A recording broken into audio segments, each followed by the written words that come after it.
Man, oh man, oh man, this has not been a good summer to be a Newcastle fan. And honestly, I feel for you guys. I really, really do. Because, damn, everyone's just rejected y'all, bro. The fact that, like, as you can see on the screen, there is literally almost a full starting 11 of players that have refused to come to your club is actually insane. But to be fair, this is a bit exaggerated. Like, some of these players they didn't actually bid for.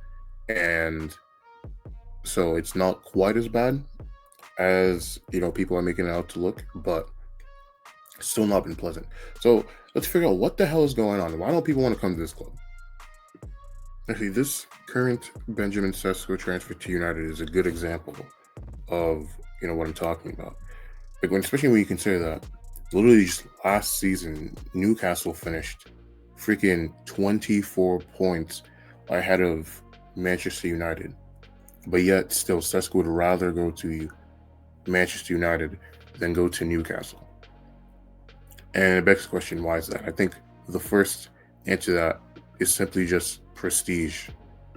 And just looking at Newcastle's trophy cabinet, obviously prior to last season, they hadn't won a trophy for 70 years. Like, that's an entire lifetime. So people don't really have an idea of Newcastle being a prominent team, in footballing culture, at least outside of England. So that would be the first reason why, especially foreign players wouldn't want to come there. I mean, next thing you also have to consider is obviously just the geographical location. I think Newcastle is like almost 250 miles apart from London, and London's obviously like the bigger city, much more cosmopolitan. So like that's just going to be more an attractive prospect for a player living in for a player in their mid-20s with lots of money to spend. So that's another thing you have to consider as well, is just kind of a quality of life thing. Where if you are a non-English player in your mid-20s, would you rather live in Newcastle or London? So another thing to factor in as well is the fact that Andy Howe, who's Eddie Howe's brother, by the way, is the assistant head of the first team recruitment. And I think Eddie Howe actually manages the recruitment himself. So, and if you know anything about managers, right, managers are not the best in terms of talent ID.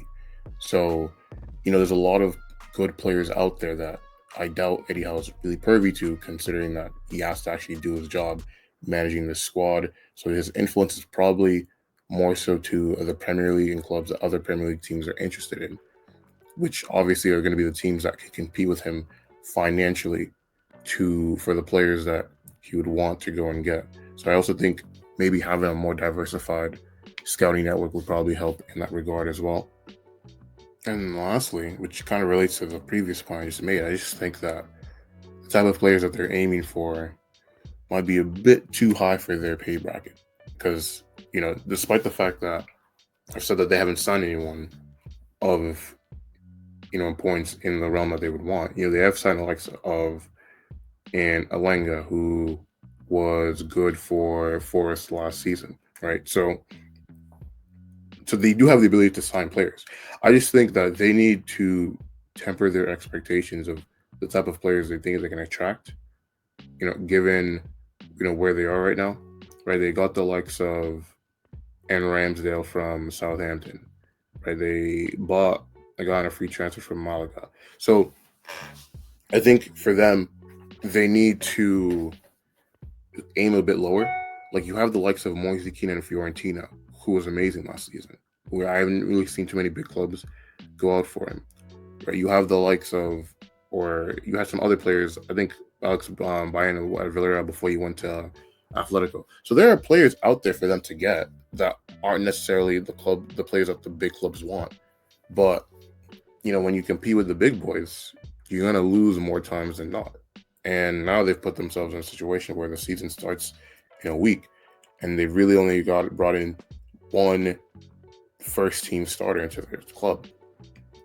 And 2 seasons ago, when they had to try to balance Champions League and the Premier League, they faltered due to injury. So, the fact that they have a second chance to rectify this, and they basically wasted 2 months doing nonsense, is it probably going to come back to bite them. But yeah, that's going to be it for my video for today. If you liked it, please subscribe to the channel and comment down below.